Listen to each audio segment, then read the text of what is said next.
The kill by are pretty litigious, and I don't want to get sued because, I've had my fair share of lawsuits this year. But I've heard some people say... Let's go. All right. Hello.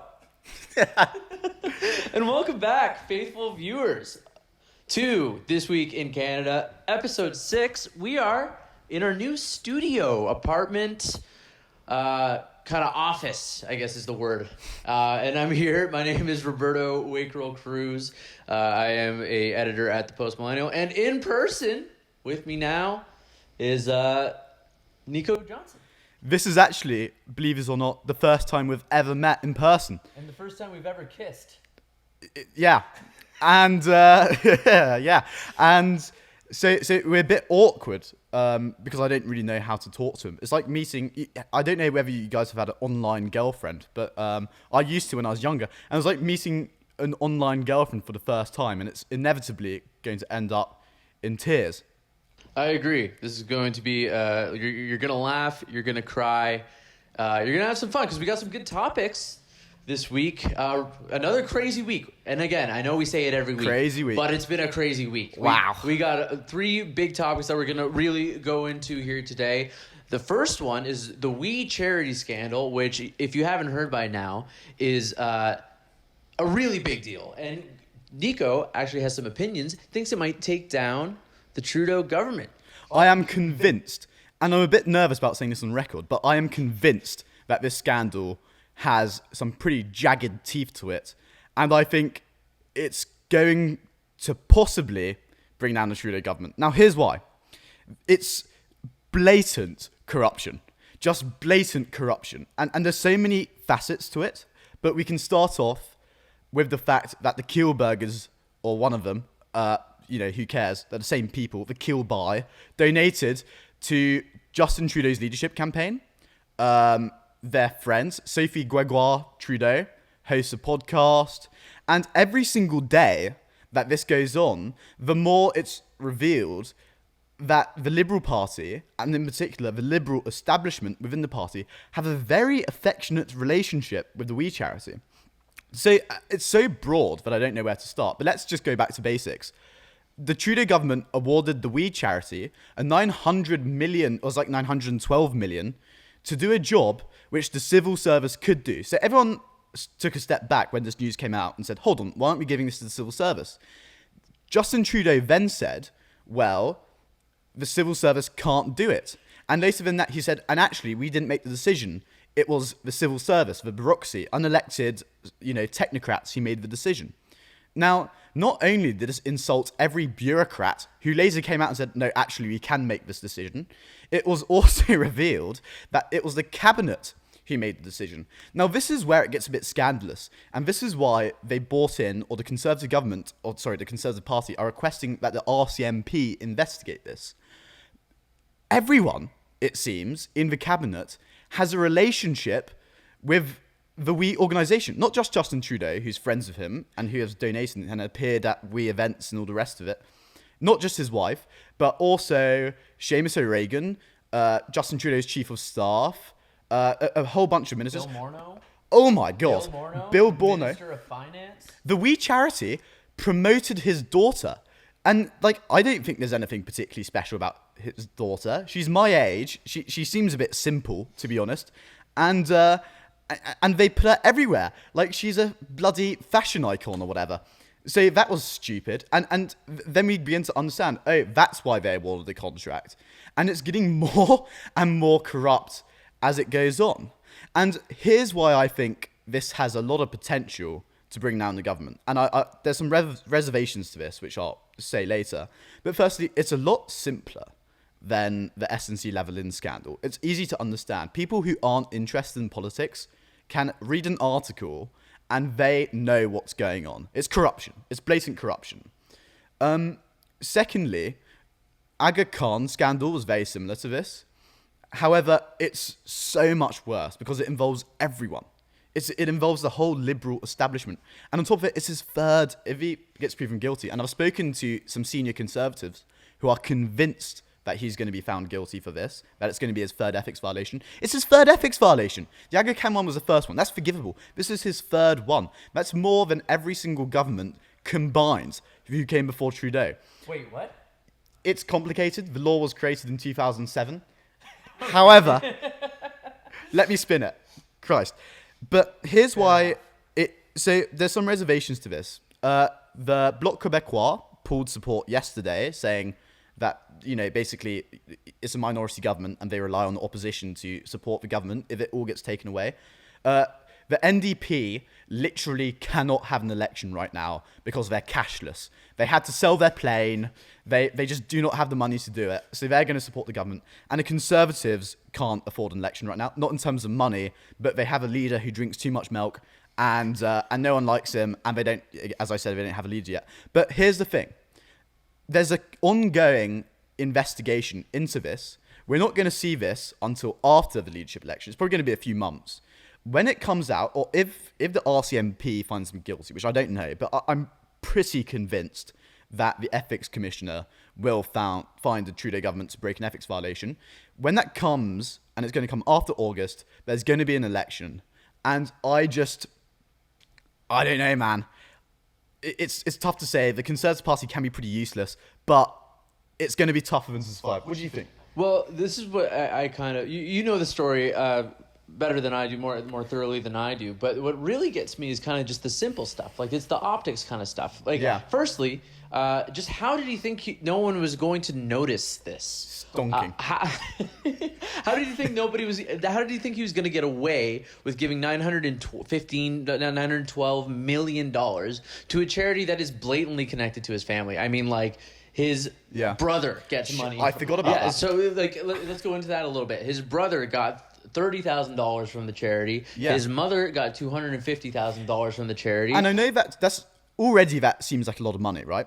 But when you see what they're being paid for, Trudeau's brother, Alexandre, got, how much was it? $30,000 for 8 appearances. I'm useless at math. I got a 56 in grade 11 math. So I don't know, how that pays out. But it's more money than I will certainly see in, after 8 appearances on this podcast.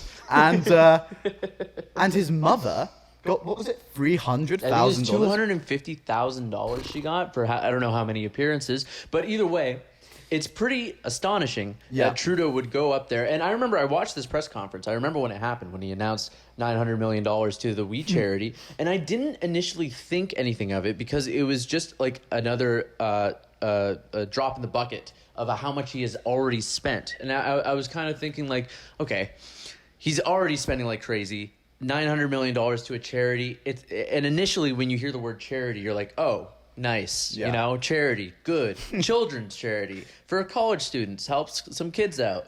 No alarms went off immediately, but then it took like maybe 30 seconds of digging, just Googling the We charity and seeing how many Trudeau fingerprints are all over the thing, that you're kind of just like, how did you think that no one in Canada was going to notice? And the weird thing is, again, allegedly, the Kielby are pretty litigious, and I don't want to get sued because, I've had my fair share of lawsuits this year. But I've heard some people say, allegedly, can't confirm whether this is true or not, that the charity aspect of it, serves as sort of a front for the company side of it. So there's a private corporation here, private company, and there's a charity. And the company is where, obviously, all the money is pulled in from. And it's where you see, like, if you look at what the We charity does, they send private school kids to Ecuador and they get them to spend an hour, putting a few bricks down and sort of picking up small, Ecuadorian children. And then they spend the rest of it on holiday and it's like a 12 grand trip. And I'm a bit biased about the We charity. Actually, before I say that, let's go back to Margaret Trudeau. Because, as we're saying, she got paid an extraordinary amount of money to do 30 appearances or something. No one who is sane wants to listen to Margaret Trudeau. She is mental. And indeed, I believe she did some poetry thing in Chicago. She did a one-woman show. She actually did at the, I can't remember, it was like Circuit City in Chicago, something like that, some famous comedy club. And Margaret Trudeau, Maggie, she went up and did a one-woman show, and it was all about her life as a promiscuous gal, I assume. I mean, she was sleeping around with the Rolling Stones and stuff. You know, she got up to a lot of crazy stuff. But even though you would think she would be interesting, nobody wants to listen to her talk. No. Certainly not $250,000 worth of content from old Maggie Trudeau. Yeah. Get off the stage. Yeah, and you know what? Full disclosure, I hate the Kielburgers. I shouldn't probably say it, but you know what? I'm going to plow ahead. I hate the We Charity, and it all stems back, and sorry if you can hear paper rustling in the background, that's our editor eating. I hate the We Charity. Hates it. And I know I shouldn't say this, but I'm going to plow on anyway, because, you know, people say I'm biased. Everyone knows I'm biased. I don't pretend. I'm a conservative. You know, I don't like Trudeau. But anyway, the We Charity, when I was in grade 8, they gave me a bucket, like a big yellow bucket at my school, all a part of this We Charity initiative. And they forced me to march down to a river, pick up, like, I don't know, I can't do measurements because, again, I'm terrible at math, but like a full bucket about that size, like fill it up with water and bring it back to my school to walk in the shoes of an African woman. What is this achieving? We didn't even raise money. It's just suffer for the sake of suffering. So yeah, I do have a bit of a thing against the We Charity. And I think they should be stopped. And I think this is a good thing. And you know what I find really amusing? The Kielburgers, they went into this thinking, lads, we just got a great 900 million deal to do fuck all. and 2 weeks later, everything has gone tits up. They've got the worst public relations scandal in their history. Everyone doesn't like them now. Everyone's dropping connections with them. They're never going to get a government contract again. And I just find it enormously satisfying. And as you said, this is Trudeau's third, likely, inevitably, Trudeau's third ethics violation, which, like you said, the Aga Khan one, okay, 1, sure. It's still not great. Probably should have 0. But 1, we'll let you... The Aga Khan, who even knows what that is, it's like a guy that he's rich and he's Muslim and he flies people around and whatever. Who cares? And he's friends with him. Vacation, I don't even care. The second one, SNC Lavalin, was a nightmare. Kicking out women from his caucus. Boom. Get the hell out, Jody Wilson-Raybould, Indigenous woman. Boom. Doctors. I hate doctors. Get out of here, Jane Philpott, you loser. Didn't really end well for him. Maybe affected the polling a little bit. Well, Doesn't he nearly matter. lost the election because of it. Almost. And bear in mind, we had Andrew Scheer drinks too much milk as leader. So if we have an effective leader, and who knows whether MacKay or O'Toole, who are most likely going to win, will be effective, but they're going to be more effective than Scheer, one would hope. And I don't know. I think this could really spell the end of a pretty vacuous and incompetent government. So fingers crossed, chaps. Now, this is another thing. We'll just talk about this a little bit more. Do you think Canadians actually give a care about the We Charity scandal? Because we do write articles about it. Yeah. And they do okay, but they don't blow up. You know, like the traffic is fine, but it's not like people are foaming at the mouth ready to pounce on Trudeau for this. Do you think people actually care? And do you think this will actually, in the long term, do anything? It's very difficult to say. Bobby and I are very much in a conservative bubble. We interact with other conservatives, we're friends with other conservatives, and because we don't sort of like the arrogance of the liberal sort of metropolitan caste in Canada, we don't really see them or talk to them too much. So it's quite difficult for us to gauge how the public is reacting to certain events. Having said that, I did speak to my sister-in-law, who works as a civil servant in Ontario government. And she essentially said that this is so expected, that this is just the Trudeau government all over, that it's almost doing less damage, because everyone knew this sort of stuff was happening. You know, this isn't a surprise. Right. We just caught them, you know? Yeah. It's not a huge revelation, and I think that is going to affect it. But at the end of the day, it matters, firstly in Quebec, whether Yves François Blanchet can capitalise on this, and whether the Conservatives, like hopefully Polyev, because Polyev is I love Pierre Polyev, he's great. If Polyev was leading the discussion on this, I think the Liberals can get affected in the polls. And if he can keep up the pressure until August, until when the Conservative leadership debate is done and he can just pass off the baton, then maybe. But I've been pretty disappointed in this stuff before. Yeah, he's made out of Teflon, dude. Nothing seems to stick. Yeah. Hopefully this is the one that it's simple enough, it's digestible, people understand that it's wrong, people can see clearly there's digits, there's number figures of why this is bad, and people will care and eventually, hopefully, vote for someone else. Just vote for someone else. This guy's crooked, more crooked than Nico's teeth. That's a bit harsh. Sorry. But I take your point. Let's move on. Yeah. Perhaps to our next segment. Mm-hmm. Which is? Just waiting. Just fucking waiting for this guy. We have for those listening at home, we have a workman in the office who seems to be making as much noise as reasonably possible. Perhaps he's a Liberal plant. Who knows? Maybe it's Peter MacKay's campaign staffer has come in here and is interrupting the podcast. But who knows? But anyway, we'll plow on and hopefully we have two quick topics that we're gonna get into very quickly. And one has to do with one of these. I have one. I don't really wear it anywhere. I kind of think this whole virus thing is a hoax. I'm not going to die from Don't it. say that. Come on. But full disclaimer, we don't think the virus is a hoax. I don't think it exists. I certainly don't think anyone's died from it. It's about Andrew Scheer, our friend Milky, sweetie, pudgy, friendly Andrew Scheer. American Andrew Scheer. Yeah. Not a real estate agent, Andrew Scheer. Yeah. Turns out, not a real insurance broker.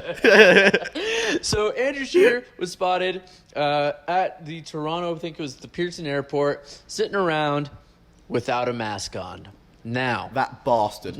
Now, apparently, this was the craziest story ever. Apparently, this makes Andrew Scheer Hitler? Does it? I don't know. People were really upset about this, and to the point where during this whole We Charity scandal, crisis, whatever you want to call it, not a crisis. I wouldn't call it a crisis, but at the press conference, Andrew Scheer's next press conference, during a scandal, while the Liberals are going through a scandal, Andrew Scheer was asked about it, and it was actually the first time I've ever seen Andrew Scheer ever show his teeth and actually bit of energy. And it wasn't even that much energy. It wasn't even that much energy. Mildly irritated. It was just slight irritation. And he basically just said, are you serious? You're going to ask that to me right now? Like, there's basically just a crisis going on, you know? So, Andrew Scheer, what do you think, Nico? Does this matter at all? Well, I think the reason a lot of people were upset about this is because it fits into the narrative that there's one rule for the political elites and one rule for ordinary Canadians. Right. And yeah, I sort of get that. You know, he's a leader. He's been advising people to wear masks and stuff. He should probably be wearing a mask. But that narrative, the idea that the establishment gets away with stuff that ordinary people don't, is so much more overt in the We Charity scandal that the fact that people can even compare the two or say that Scheer deserves all this media criticism where Trudeau is getting very little, in comparison to what he's done, is deeply audacious. Yeah, I agree. It seems like there's two standards, but not between people, it's between parties. It seems like the Conservatives, once again, are getting just kind of hell for something that really doesn't, does it matter? Yeah, I guess it matters. You should probably wear a mask if you're at the airport. It's probably like the worst place to not wear a mask. To be fair, I would wear a mask at the airport, even though this whole thing is made up by the Chinese to ruin our economy, which is a joke. But I would absolutely recommend, Andrew Scheer. It was kind of a dumb move. But that's where the conversation should really end. Is there really anything else to say about this? No, I just wanted to touch on it. I thought it was maybe interesting. Do you have anything else to add on that? No, it's all a bit dull. But I think it's revealing in one aspect, and that's how the media in this country are just desperate to dogpile any Conservative mistake. And like it's so prevalent in everything. It's just these banal, placid, in some cases flaccid, just errors which pop up or these minor scandals which turn into just month-long incidents because the media thinks it's interesting and that the Canadian public cares. But there we are. I think it's all pretty dull. Yeah, no one cares. I don't think it matters. Let's move on to our next topic. Topic number 3, and probably one that least people probably have heard about or care about. And it was the Conservative Party debates between 3 of the 4 candidates, Dr. Leslyn Lewis, Derek Big Forehead Sloan, and who was the other one? Oh, Aaron O'Toole, of course. Aaron O'Toole. Now, this was a BC, British Columbia, not before Christ, specific debate, which saw 3 candidates with not Peter MacKay, who was not anywhere to be seen, just felt like not showing up. He was in Quebec having poutine whilst all this was going down. Posted one picture.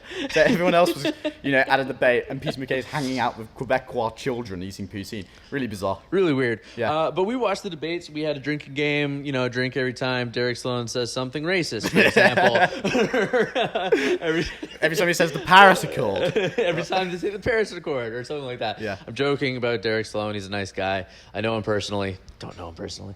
But it was a lot of fun. Well, actually, it wasn't that much fun. But we did get pretty drunk, and we got to watch the debates. And the takeaways, I think what anybody that was watching saw, Dr. Lewis looked much more comfortable. Yeah. She was much more coherent. She seemed like she was able to complete More thoughts. statesman-like. More statesman-like. Stateswoman-like, I guess you would say. That could be because it was on a Zoom meeting. It wasn't an in-person debate, but to be fair, her first debate was on the national stage in person in front of everybody to see and to totally pick her apart. So, totally, because she blew it. The first debate, the French one was a nightmare. Yeah. It was like listening to a blender with marbles in it. But to be fair, she did well enough. In the French debate? Like, she tried. Yeah, but it's not. Yeah, but it doesn't matter. Yeah, it didn't matter. Yeah. It was pretty abysmal. Yeah, even the English language debate wasn't great. But, kudos to her. And I think the important thing to recognise here is that 4 weeks ago, or however long the debates were, 3 weeks, 2 weeks, who knows, she was terrible, and now she's looking slightly better. So there's some improvement there. And I think that is the sort of argument people should make in favour of Lewis, that she's improving.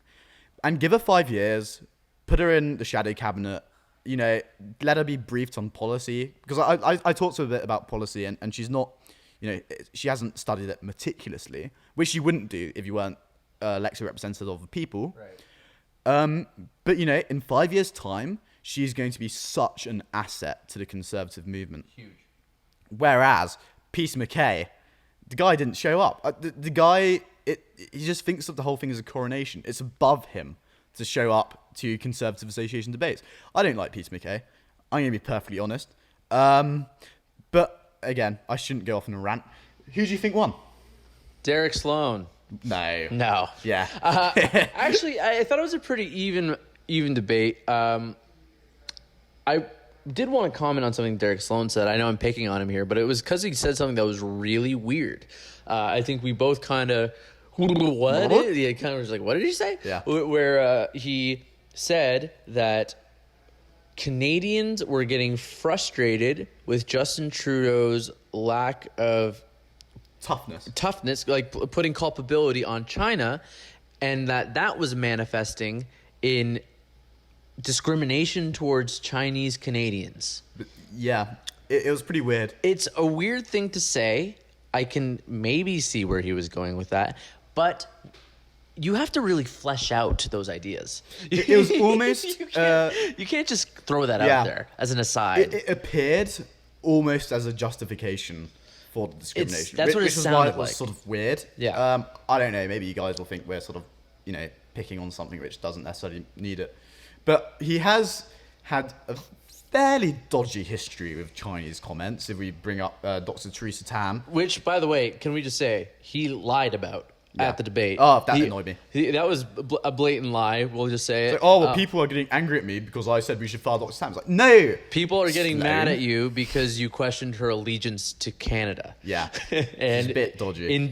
You suggested that she was a Chinese asset. And it's so unhelpful. And the reason why it's unhelpful is because the Conservative Party are really trying to appeal to the broader Canadian public. Right. And what the media are great at in Canada, the establishment media, is demonizing Conservatives, telling the public that they're racist, that they're homophobic, that they're reactionary. Yeah. And when you give them ammunition, it just furthers that, which is why Conservatives have to be so careful. And Derek Sloan isn't careful. And you may say, well, good for him for, being anti-peace, all the rest of it. But you have to be pragmatic. Yeah. And, I'm sure everyone here, none of us want Justin Trudeau to win the next election. And if that's going to happen, then we need to win voters who are a bit worried about some of the Conservative positions, who are a bit scared about it. And we need to prove to them that we're perfectly, fine modern party. And that's not going to happen if people like Derek Sloan keep barking, about nonsensical ideas. So, yeah, I'm not keen on the guy. I didn't appreciate it. I did think Erin O'Toole was pretty good. I thought Erin O'Toole was by far the most statesman-like. I think even better than Lewis. He didn't get into the fray of the debate. Yeah. Lewis and Sloan sort of attacked each other quite a lot. O'Toole stayed above that, perhaps because his closest competitor wasn't there. Probably. Yeah, because we did see him attacking MacKay quite a lot and vice versa.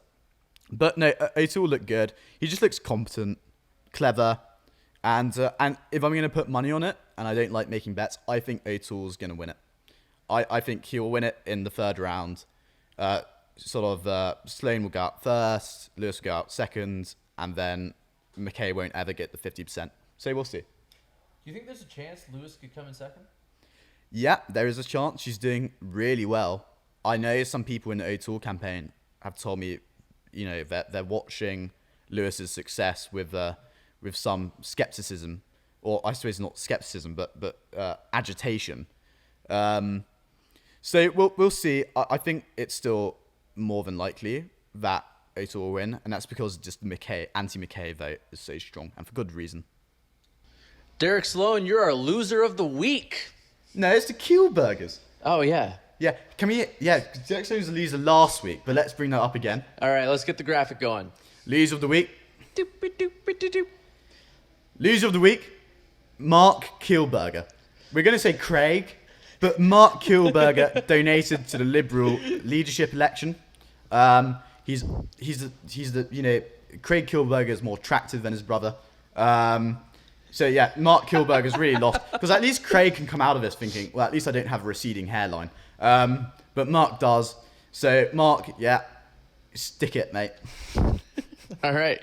I don't know if we really have anything else to talk about. No, it's been... Oh, shit. Do like and subscribe. Really important. Really important. Yeah. In fact, if we get 200 likes on this video, I will do something so crazy. You won't even believe it. He'll ruin his career in the next episode. I will ruin my career by saying something so crazy, which I might have already ruined my career in this one. The coronavirus, it's not a hoax. I'm sorry about that. Derek Sloan, sorry. You're not racist. That was also a joke. Everything I say is a joke. Everything's a joke. Everything is a joke. And you have to understand, this is a political show, but it's also a comedy show, which is kind of difficult to do. You can probably imagine that. Well, it's difficult to do because neither of us have a particularly good sense of humor. Yeah, we're not very funny. Yeah. So anyhow, thank you for watching. Leave a like, a comment, subscribe. Let us know if you liked it. Leave a comment below. Tell us who you thought won the debates if you even watched it. Tell us what you think about Andrew Scheer. And tell us how you think the We charity scandal is going to end. Thanks so much for watching, fellas. Thanks for watching.